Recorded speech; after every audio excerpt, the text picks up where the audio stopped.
Dr. Qadri has a PhD in computational urban science. Is that right? Yeah.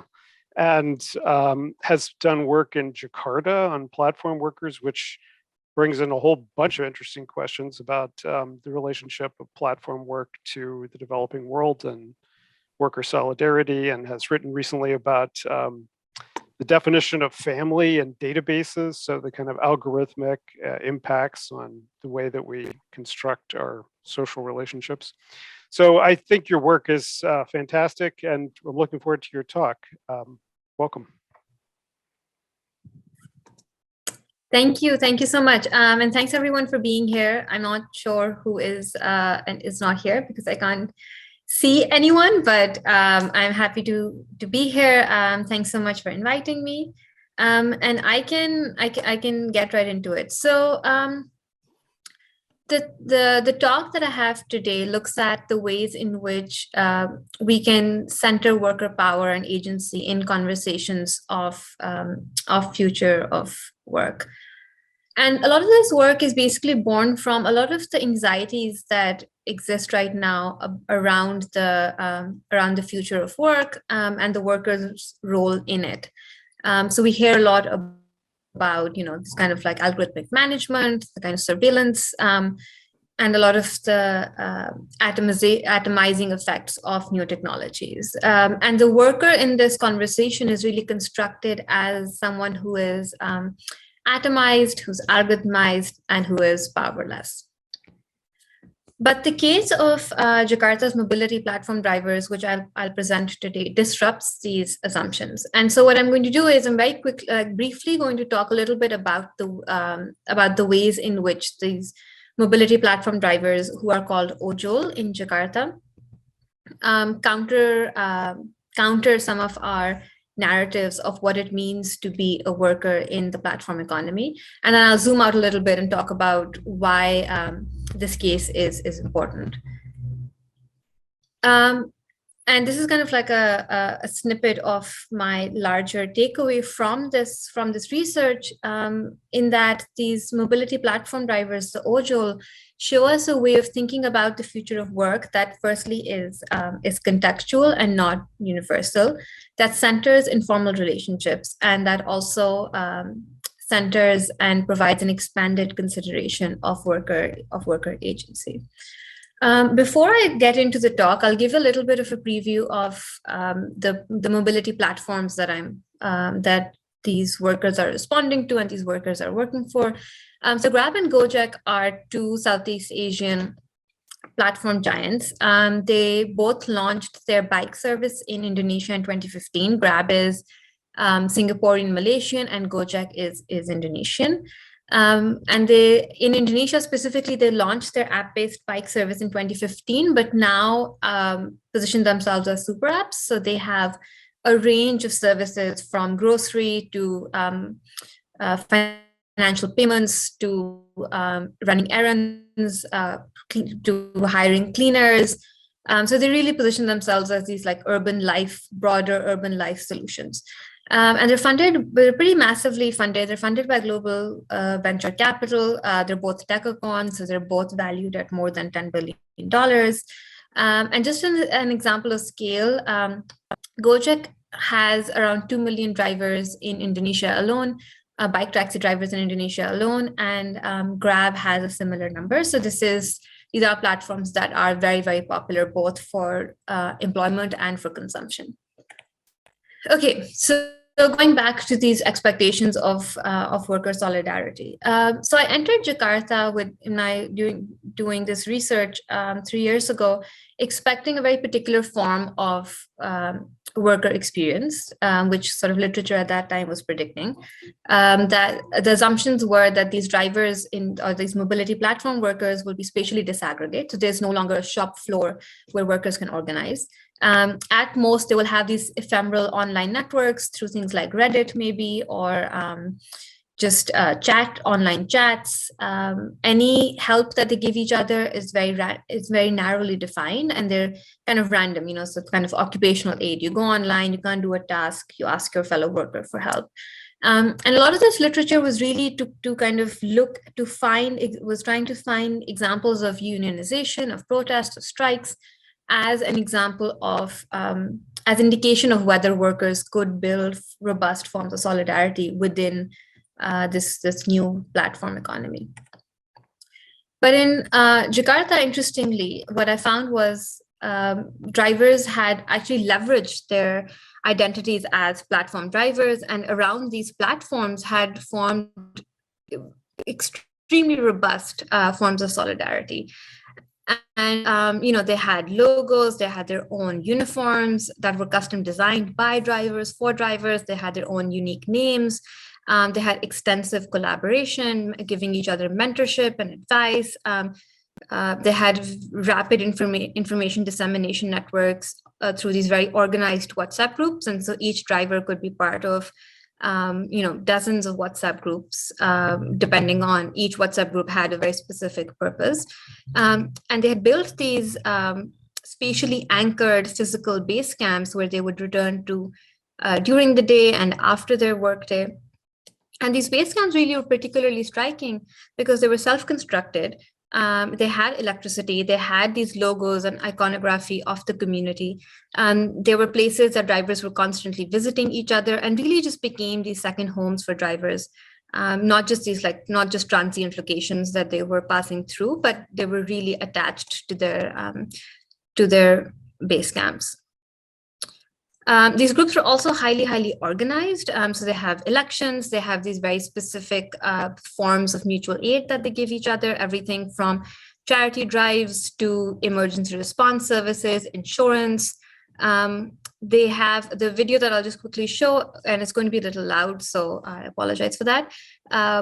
But a video to just show how organized these drivers are of something called an ambulance escort, which I was privileged enough to be a part of, which shows drivers collectively trying to clear traffic as an ambulance carrying a mobility platform driver's father follows them. Oh, I don't know if you can hear this, but it's basically, if you can hear this, there's an ambulance siren. And dozens and dozens of these mobility platform drivers sort of came out onto the road to clear traffic for the ambulance.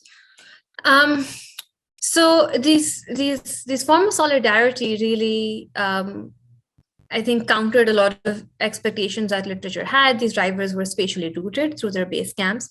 They had very organized hierarchical networks that were robust and that weren't ephemeral. There was extensive mutual aid that was really an obligation and wasn't just a random thing that you could dip in and out of. And it was very extensive mutual aid, so it covered a lot of grounds. And these collectives were not really built in opposition to the platform, but in fact, were using technology and were using the identity of the mobility platform as an organizational device. Okay, so this is kind of like a description of what I saw. But why does this case matter for thinking about the future of work? So firstly, these collectives really became a way of sustaining platform work in Jakarta. So these are an example of ways in which workers build informal relationships to sustain, quote unquote, the future of work. This happens both through low-tech, what I call like low-tech repair, where communities help drivers stay on the road through things like these mobile bike fixing workshops, through mutual aid, through making sure drivers are taken care of. But another example of the sustaining power of collectives is the collective knowledge that drivers build on the road of work conditions in Jakarta, of road conditions, of the hurdles that drivers will have to navigate en route, a specific sort of in a specific area, which the platform is often unaware of, and the maps that the drivers are presented do not really compute. And so drivers are just constantly in touch with their collectives as they go about their work. So they'll sort of, this is sort of an example of one community's illustration of a sample route.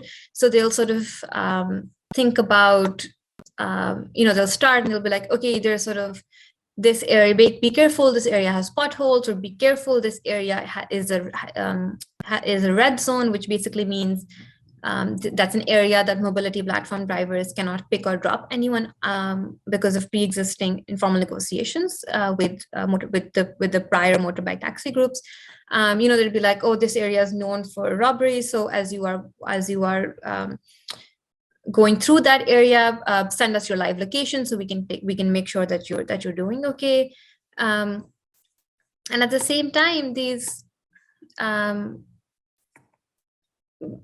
collectives also provide spaces can say, okay, like near your route, there is a base camp, that's a friendly base camp, you should go like rest there.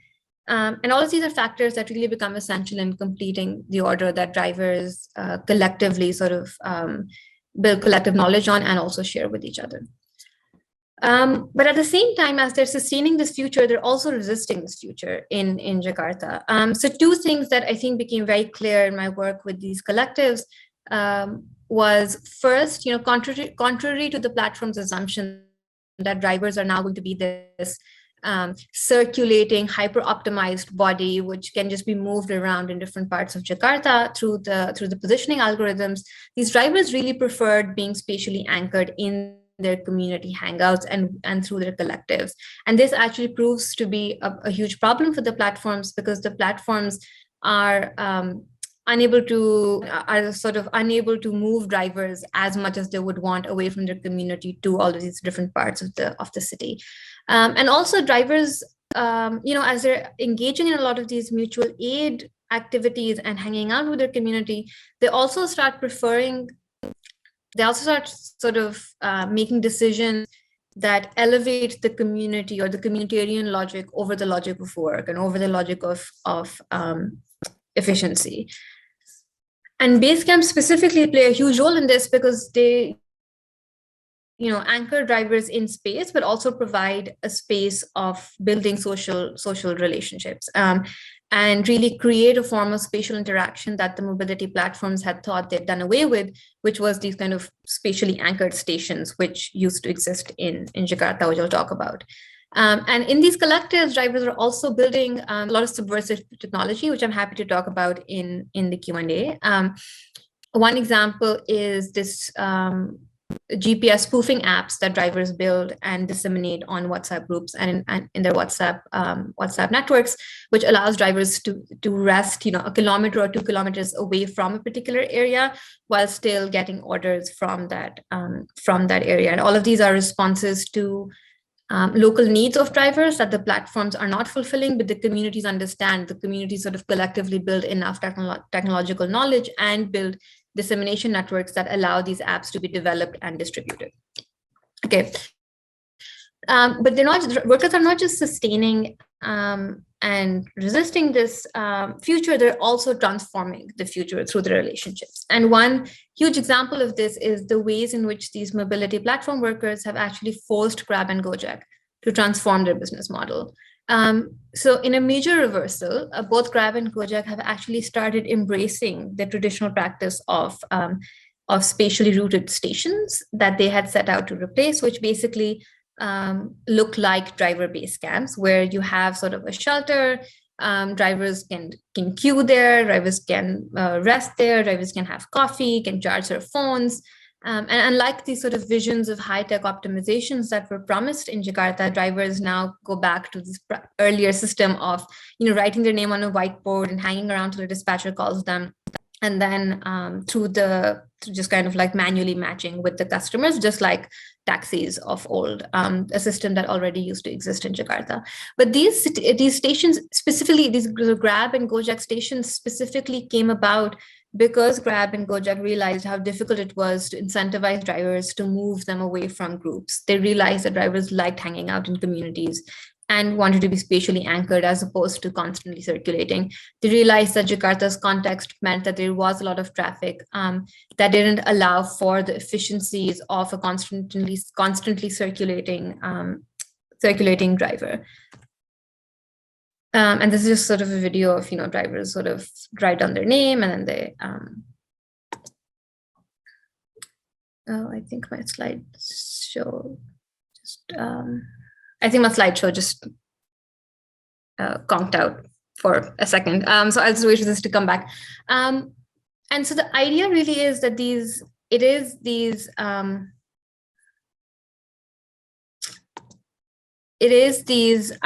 bring the slideshow back. It is these collectives that are trying to sustain, to transform, to resist the future of work in Jakarta, and are actually a really great example of how we should really think about worker collectives in the future of work. Okay, I have my apologies for that. This is why the future of work is not foreordained. There are always contextual things that come up. Okay, I have it up. Let me share my screen again.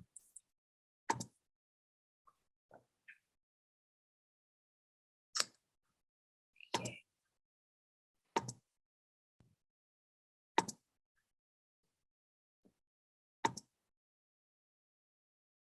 Oh, no, I'll have to go all the way back.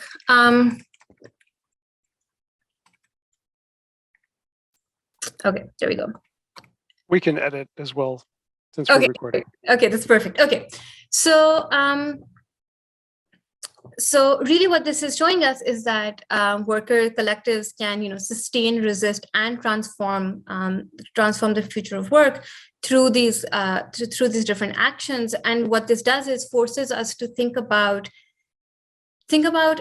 a future of work that, as I said, is contextual and not necessarily universal, where technological outcomes are filtered through local relationships, practices, institutions, are domesticated by workers to bring out forms of solidarity that are intimately, and forms of work actually, that are intimately contextual.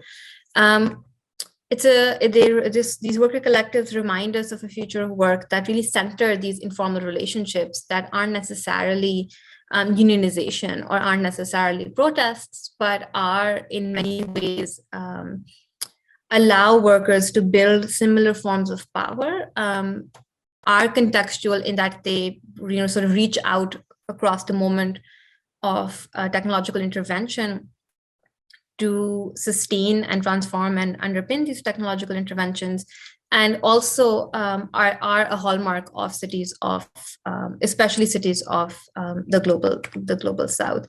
And at the same time, I think we also need to think about worker agency, but think about an expanded form of worker agency where workers are not just, either resistors or passively accepting whatever technology throws their way. But in this work, workers are at the same time, resisting some parts of technology while making other parts work better, while accepting and improving and sustaining other parts of the sort of future of work.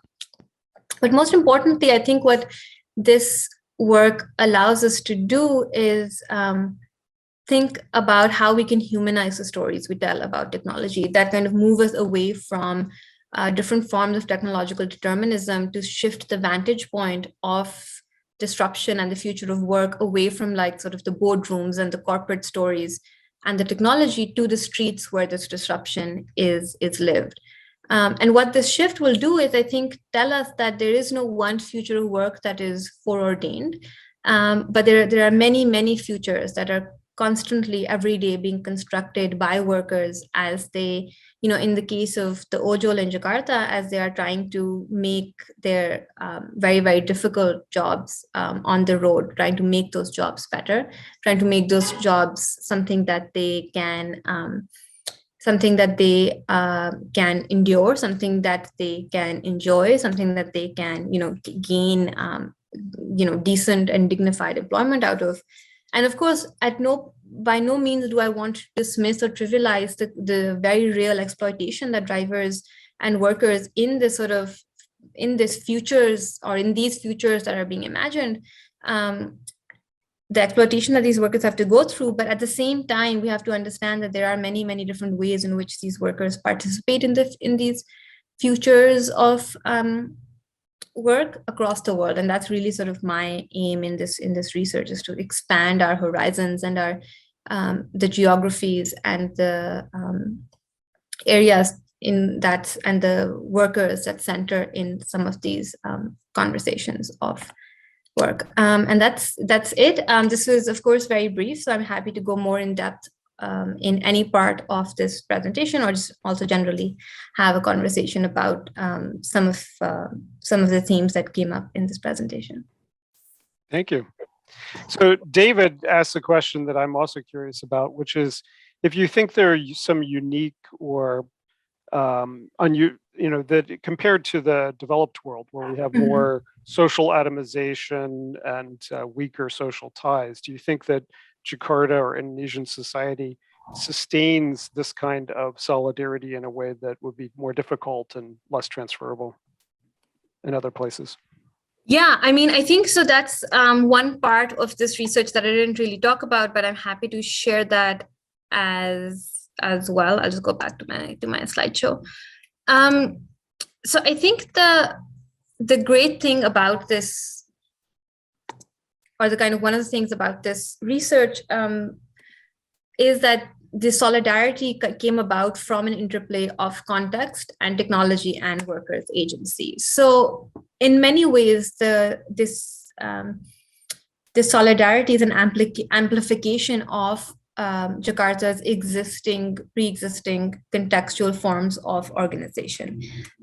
One of those things is the pre-existing motorbike taxi market in Jakarta already had these.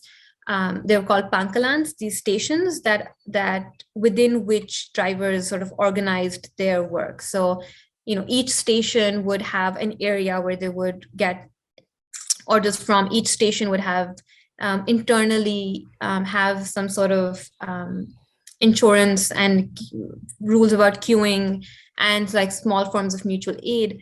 And also at the same time, Jakarta is a city that, much like many other cities of the global south, have been built on a culture of mutual aid, because a lot of marginalized populations and the urban poor in the global south do not necessarily have formalized state-sponsored structures that they can rely on. So there is a lot of incremental urbanism, DIY urbanism, relying on communities, relying on neighbors, relying on each other, relying on kin networks. And so all of that stuff is already happening in Jakarta when the mobility platform enters, and that's why it's so important to think about context. But at the same time, technology is also making some changes that interact with the context of Jakarta, I think, to create some of these forms of solidarity, which I think are in some ways unique and in some ways not unique. And I can talk a little bit about that also. So the first thing technology does when it enters is it decouples work from space.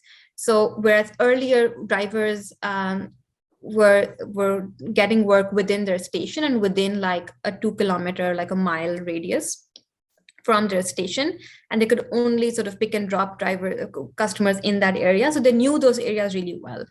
When the platform comes up, drivers can be matched anywhere. They suddenly are going to far-flung neighborhoods. They don't really know anyone there. They don't know the areas. They don't know which roads they can enter, which roads they can't. They get into accidents in these areas. They don't really have a support network in like wider Jakarta anymore.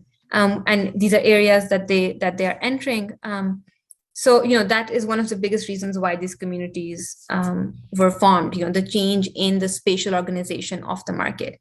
But also what this entrance of technology did was create incentives for the use of technology. And that's actually something that didn't really exist beforehand.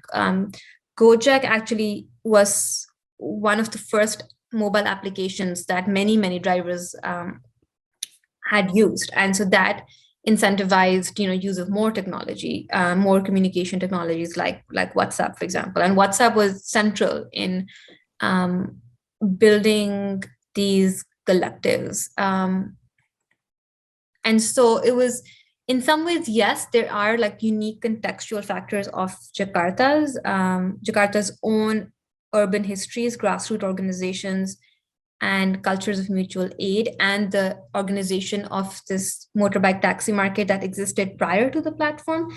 All of those you can see those in this distributed solidarity. But at the same time, it's not just it's not just a complete repeat of what existed. There are like specific things that technology did that incentivized and changed the form of technology. So I think this like interplay is definitely really interesting.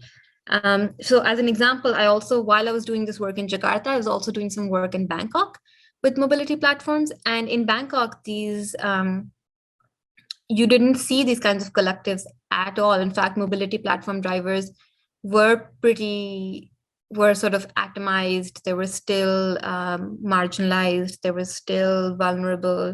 They were still trying to figure out things on their own. They had started building WhatsApp networks, but they weren't really as collectivized as in Jakarta. And one of the reasons that drivers gave there was that the pre-existing motorbike taxi drivers were already very, very regulated and strong in Bangkok, and so that moment hadn't really happened yet, where where drivers had kind of wholesale shifted from the previous market to the new market, and then like brought a lot of their cultures and networks and organizational tactics with them. So yeah, so there is, none of this research is ever in equilibrium. Maybe if I go back to Bangkok, like 5 years from now, things will look very different. Maybe 5 years from now, Jakarta will look very different, but there is definitely an interplay of context and technology happening. That in the moment that I studied these driver collectives, definitely, I think, felt very, very unique from all the other kinds of collectives that I had at least read of in more Western literature. Rida is asking, Maria Brinker, our colleague, is asking if you could say a little bit more about what prompted the creation of the base camps, and if you also could say a little bit more about the platforms that the drivers use to communicate. Yeah, so a lot of these communities and base camps started being formed in around 2016, 2017. This is around a year or 2 years after the mobility platforms have already entered. The way they got formed was that drivers were, hanging out in public spaces, waiting for their mobility platform drivers, on their motorbikes, were sort of hanging out in public spaces, waiting for their orders. And the fact that, so some of the things that are a little different about the platform market in Jakarta than, say, in the US is one, it's mostly on a motorbike taxi, which makes talking to other drivers much, much easier.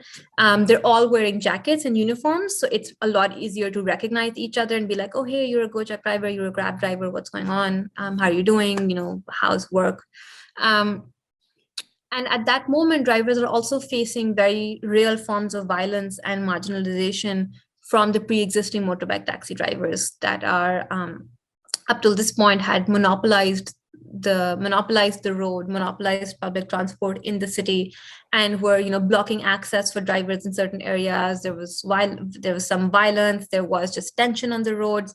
And as I said, drivers were now kind of going out in these far-flung areas that didn't really have, where they didn't feel like they had a lot of support. So that kind of, meeting other drivers in public spaces in this backdrop of shared marginalization that the platform's entry had created allowed drivers to, or kind of incentivized drivers to build relationships with each other, which then formed these WhatsApp groups, which then formed these base camps, or these physical base camps and communities. And when you ask drivers why you were building these sort of very elaborate DIY shelters, they talk about the need to have a space of rest, of community, of spaces where they can eat, where they can charge their phone, where they can talk to each other, where they can sort of have like a second home.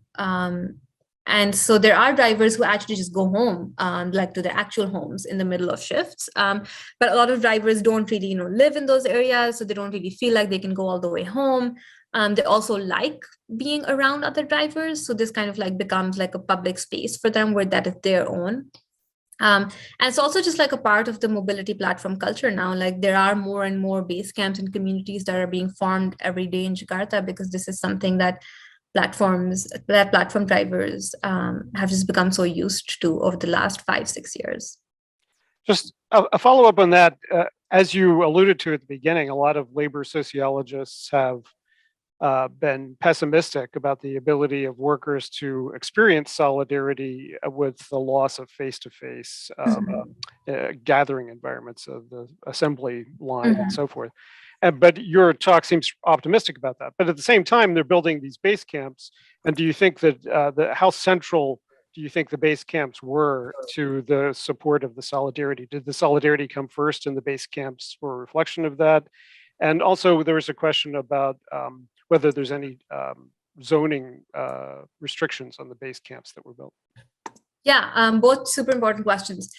So I'm going to link a paper. Well, I don't know if I can link it, but I can, I guess, add it to the chat. Add a paper that I wrote about worker solidarity in Jakarta during COVID-19, and I tried to do some analysis of how important the base camp was. So for drivers who reported high access to mutual aid, how important was the base camp in this mutual aid dispense or feeling of solidarity? The idea being, as you said, James, that my kind of prior assumption was that drivers who have face-to-face communication or space for face-to-face interactions probably feel more part of the community and feel like they have like better access to mutual aid. But it turned out that actually it wasn't even the base camp that was the most important factor. It was how active, quote unquote, drivers were, had self-reported themselves to be in the community prior to the pandemic. And this isn't a perfect analysis for many, many reasons that I talk about in the paper. But what it kind of shows is that there is definitely like a covariance between the solidarity and the base camp, or the kind of feelings of solidarity or the base camps, and they both mutually reinforce each other. And one of the reasons I think that in Jakarta you have these forms of very close ties of kinship and this language of kinship and brotherhood, one of the reasons for that is these base camps. But in many ways, these base camps are actually a reflection also of existing forms of association and solidarity. So, so it's kind of like they build these base camps because they feel the solidarity, and then these base camps reinforce these feelings of solidarity. Because I did talk to a couple of communities that actually don't have base camps, and a lot of their engagements are online on Twitter and on WhatsApp. But even those communities still organize like a monthly meeting where they all come together at at a pre-decided space. So I think the face-to-face component is definitely very, very important in this. And I think drivers also recognize that they can't necessarily build the same relationships if they didn't have these base camp spaces. And also at the same time, the base camps also incentivize, I think, them to constantly return to the community because they're offering so many services, right? So if you're at the base camp, you can charge your phone for free. If you're at the base camp, you can eat. If you're at the base camp, you can relax. There's some base camps even have entire beds in them that you can lay down on. There's a fan, and Jakarta is a very hot city. There's water. So there's Wi-Fi sometimes also. So there's all of these little services that I think the base camp, it's like a clubhouse. And so you're part of and so that I think reinforces this a little bit. And then in terms of zoning, so that's also another reason that base camps, I think, emerged in Jakarta much more so than, let's say, like New York or Boston, because in Jakarta, this what scholars of urbanism in the global south call this kind of random occupation of space. That happens a lot more in Jakarta, where drivers were able to sort of, through local relationships with local property owners or relationships with local administrators, can occupy this plot of land and then build this shelter on it and stay there without sort of being evicted by the government or without being displaced. It is of course precarious because it relies on, the base camp's existence relies on relationships between the drivers and local power brokers. But and so there have been cases where driver communities, between my fieldwork trips have had actually to change their base camp locations. So they were in one spot and then they had to like change it to like a smaller street inside as opposed to a main road. There's also, areas in Jakarta that are more elite or formalized or are more developed, quote unquote, or more commercialized, actually have lesser base camps because there the like police has a lot more active presence of kind of like not allowing what they see as encroachment. So urbanism, like the forms of urbanism in Jakarta, have played a huge role in the existence of these base camps. And I think there has been some noise in the city now about the government regulating these base camps because they're like thousands across Jakarta. So there have been some newspaper articles where the government has considered regulating them or creating, kind of evicting them. Nothing has happened, I think, so far, but that is a conversation that's happening.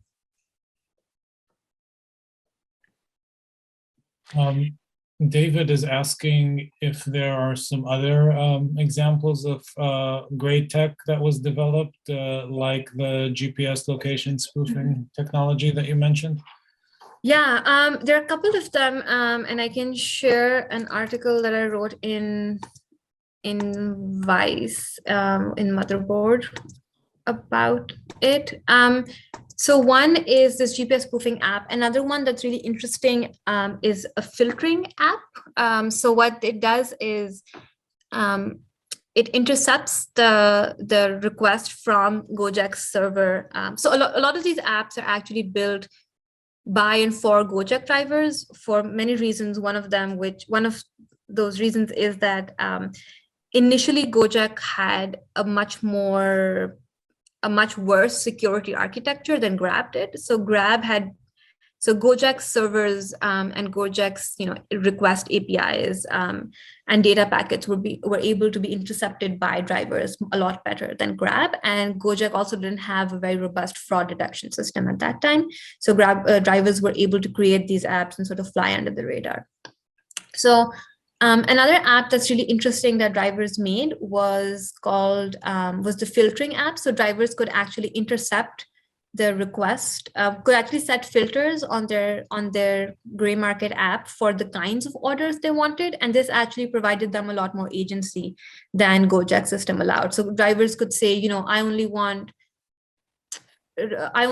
orders for 5 kilometers of a minimum of like $5 and only food orders as opposed to ride orders. And what this did was it intercepted the ping from Gojek's server to the driver app and just showed the driver as unavailable. So what it allowed drivers to not get the orders that they didn't want to take without rejecting them, because rejecting orders has a penalty. So this was sort of a workaround that drivers had made.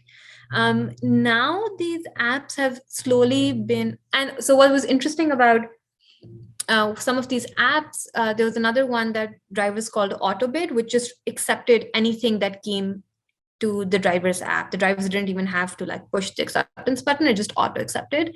And what's interesting about this app is that Gojek actually saw this app in the gray market or black market and underground market, and then added that feature into their own system and called it the AutoBid. So this was like a direct example of drivers collectively building something that changed the way Gojek also operated. Increasingly, Gojek's fraud detection system has become much, much better. And they've started detecting these apps, and they started suspending drivers for their use, because Gojek, of course, says that this is fraud, whereas drivers argue, and that's sort of the point of the article that I shared, the Vice article, drivers argue that this actually helps them do their job better, because the GPS spoofing app, for example, allows drivers to still get orders from high demand areas without necessarily, clustering in like a small area or clustering in front of like a busy mall and creating traffic issues. So yeah, these are some of the apps, and all of these have. It's unclear who makes these apps. There's obviously some like software engineer involved, but drivers all say that they're built by drivers and they're built within driver communities. So my sense is that there's probably driver communities that contract out with software developers and engineers who then build these apps, and then they sort of disseminate these. Some of them are on like Google Play Store, and most of these though have their APK file packages sent as just files on WhatsApp groups. Rita, I wonder. Oh, go ahead, Jane. Oh, well, I wanted to ask two questions. One about unions and the labor movement in Indonesia, and the other about the politics of this. You had touched on the fact that the taxi drivers were anxious about mobility platforms, and that has been a conflict in many parts of the world, as well as hotels versus Airbnb and other kinds of conflicts. But is there a position, has the Indonesian labor movement been dealing with this issue at all? And on the political side, I don't know a lot about Indonesian politics, but the philosophy of Pancasila seems to be, would support an idea of this kind of grassroots, bottom-up, solidaristic activity. So.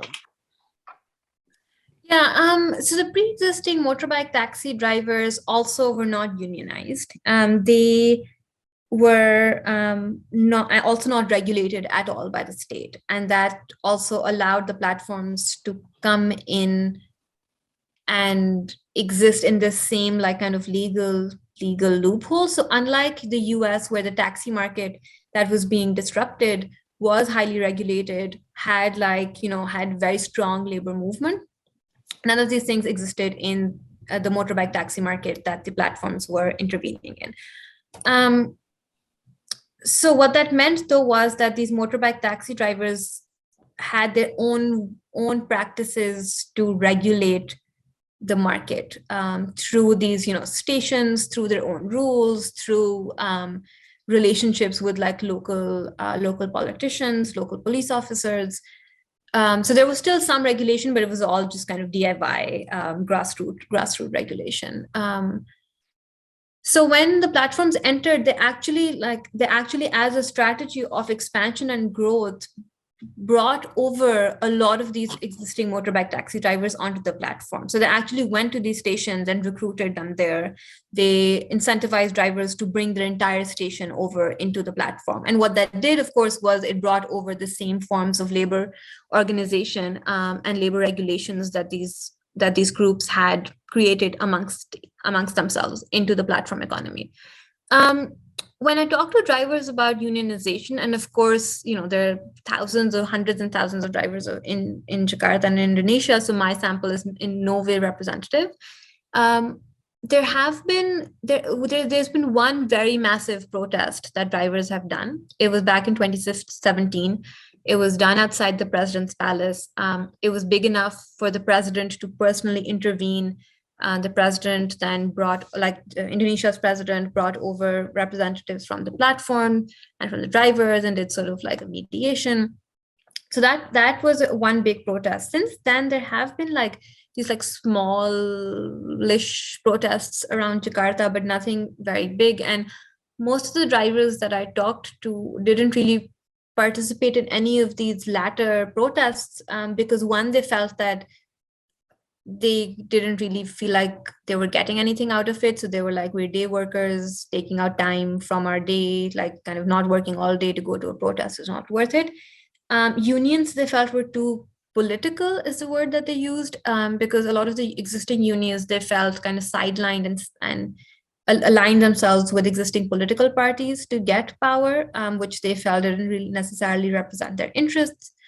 And I think much more so than in other parts of the world, because these collectives have built such an identity for themselves in Indonesia, and they have like hierarchies and representatives, they've forced the platform to pay attention to them without even being a union. So they're kind of like proto-unions. These communities have leaders who go and talk to the platform very regularly. It's not really collective bargaining in the sense that there's no they're not like doing a strike and then saying, okay, we'll go and these are our terms, and then we'll only stop striking and we'll go back to work if you agree to these terms. But there's almost this implicit understanding by the platforms that these workers have a lot of latent power that they could use because they have the information networks and they have a lot of these numbers. So drivers give examples of talking to higher ups in the platform administration and liaisoning with the platform very, very regularly through these community structures and networks.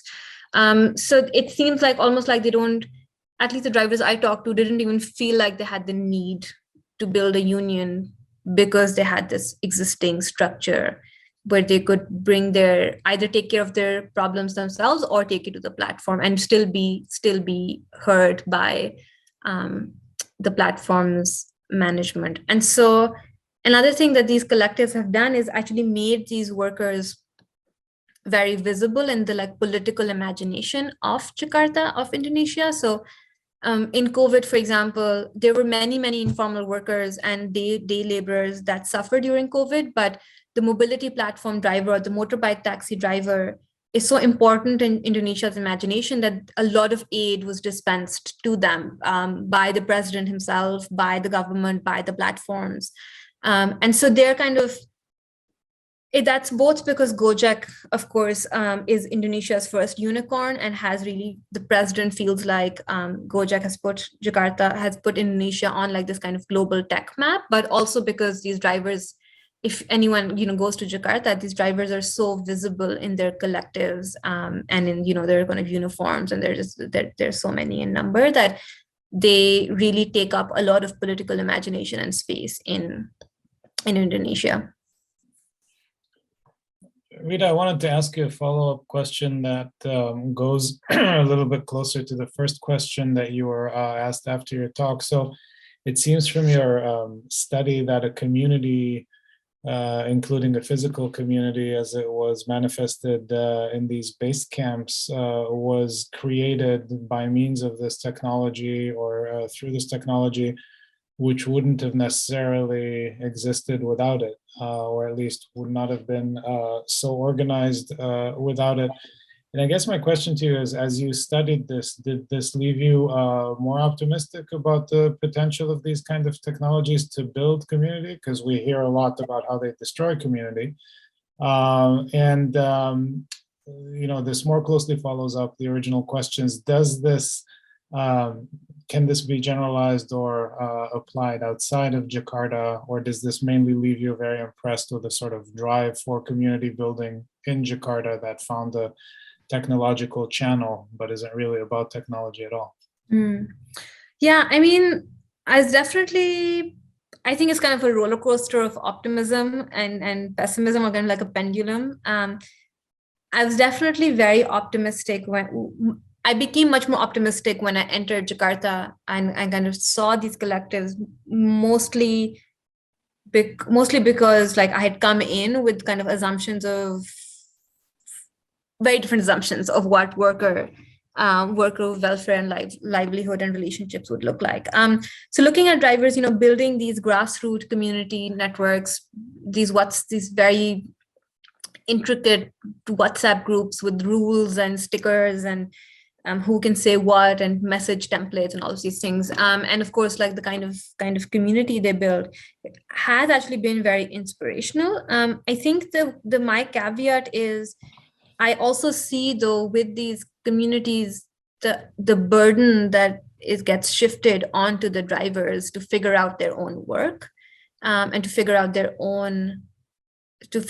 sort of how to survive in this economy, which I think is just so fundamentally unfair. So on one hand, yes, it's wonderful to see these collectives and see drivers, kind of resisting through these everyday practices and building these collective relationships and surviving and thriving really in many ways, and creating these spaces of joy and spaces of hope and spaces of, drivers love being in their base camps, and it was just great to be part of their events, and they're just it's so full of these relationships are so rich. So it was wonderful to see. But it takes a toll on drivers. Being part of these communities is not easy. It requires sacrifice of income, it requires time, it requires effort, and a lot of drivers were not able to keep up with the demands of the community because they, so in the end, like a lot of drivers across my fieldwork trips actually left communities or became less and less active in communities because they felt like it was taking so much toll from them, which is why, kind of seeing this process when people talk about unionization, I'm like, this is wonderful that they talk about unionization, but just like the day-to-day struggle of building these relationships and collectives and everything that has to go into them, especially because these collectives are informal, really, like, for me, just feels like a huge toll. And so I wish that there was a way for these collectives to exist without them being solely responsible for all of the drivers' welfare and well-being. And I think in many ways, these collectives also allow platforms to shirk a lot of their responsibilities. So it's a double-edged sword, where on one hand, there's like a lot of collective power that they build, but also platforms know that, someone else, like these collectives, are going to take care of a lot of these issues anyway. It's also interesting that demands that these drivers have aren't necessarily of becoming recognized as full-time employees, because in Indonesia, being a full-time employee doesn't necessarily get you benefits in the same way that we would expect in the US. A lot of benefits are just tied to citizenship and the state anyway, so it doesn't really matter to the drivers as much that they are full-time employees or not. What matters a lot more is like wage, having minimum wage, having more transparency in terms of the system and the algorithms. So like sort of the labor conversation happening in Indonesia is a little different.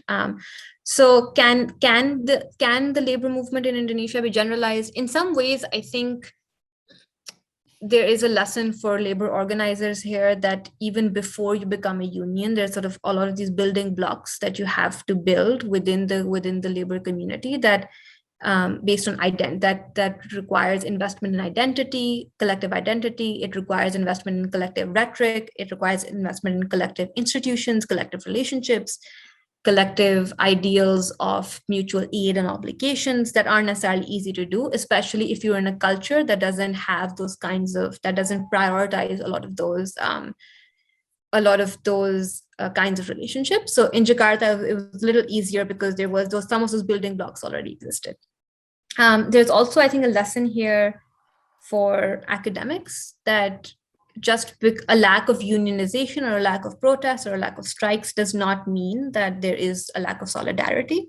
So I think expanding our ideals of what solidarity looks like and what successful solidarity looks like, I think is important. So I think in that way, there is kind of a global lesson here.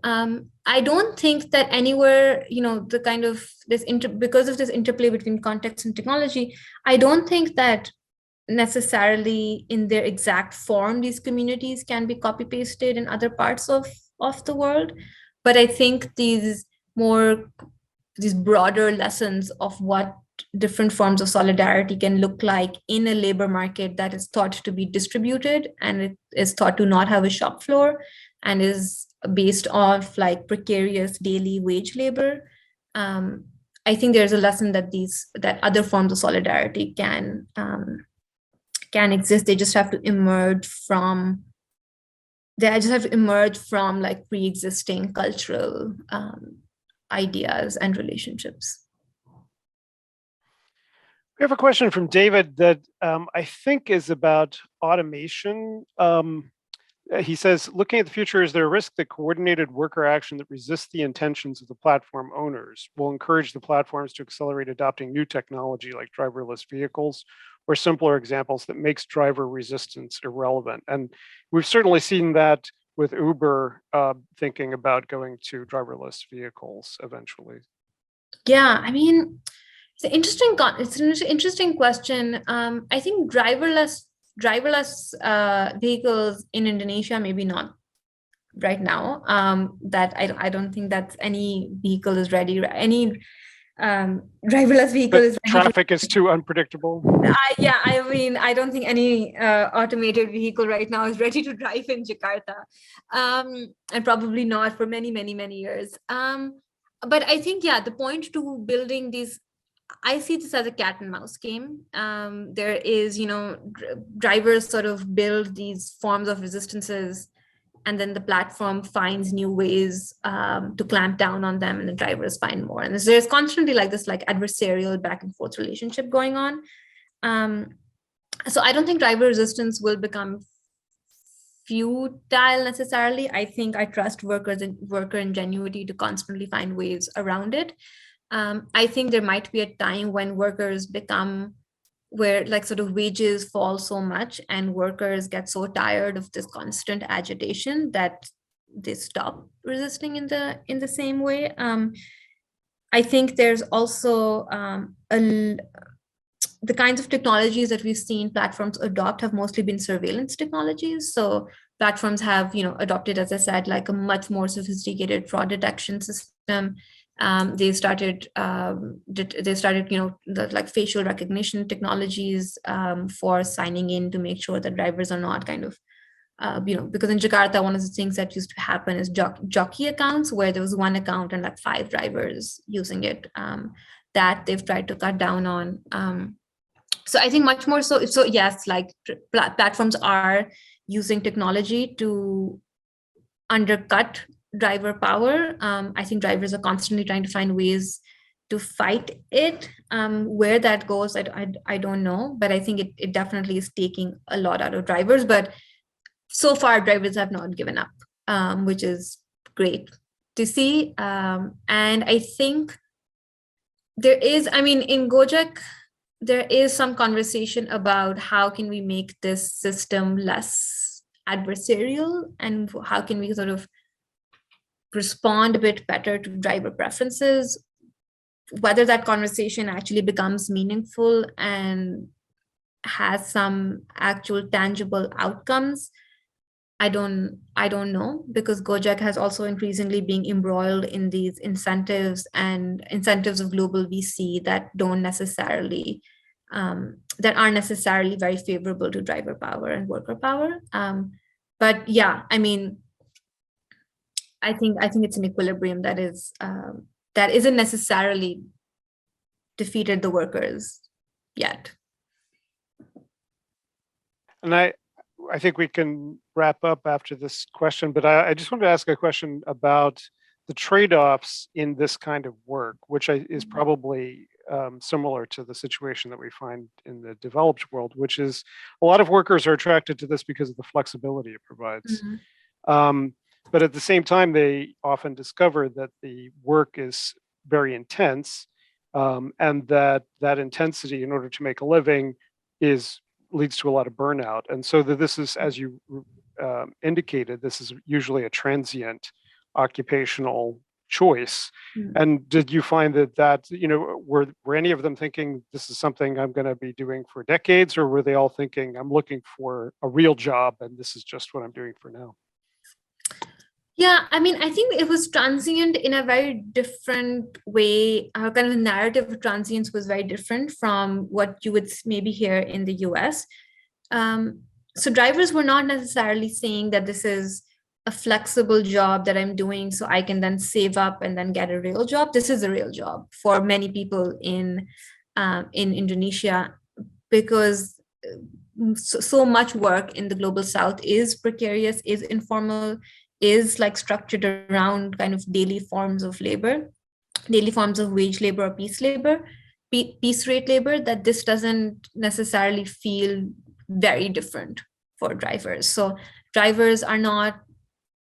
many drivers, might go from being a gig worker, being like a Gojek driver, to becoming like a security guard at a hospital. Or they'd go from being a delivery driver to like a shipping packer or a box packer, or like an office, an office errand runner. So they are maybe looking for, more.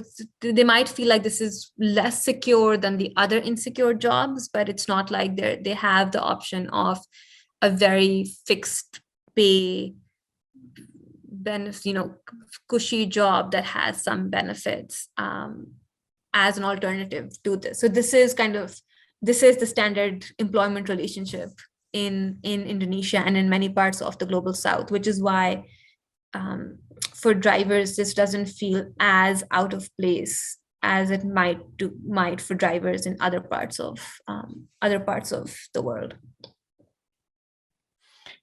Anything else, Nir? No, that was really fascinating. Thank you, Rida. That it's so wonderful to have a sociologically informed examination of these topics that we otherwise think about in very abstract terms. And you really gave us a lot there. I just want to say to the audience that we will be scheduling Alex Stubbs, the new Future of Work postdoctoral fellow. Once he finishes his doctorate this month, we'll schedule him for April. And we've also lined up Scott Santons from the Basic Income Campaign to speak in May. So thank you again, Rita. I really appreciate it. Thank you for having me. Thank you. This is wonderful.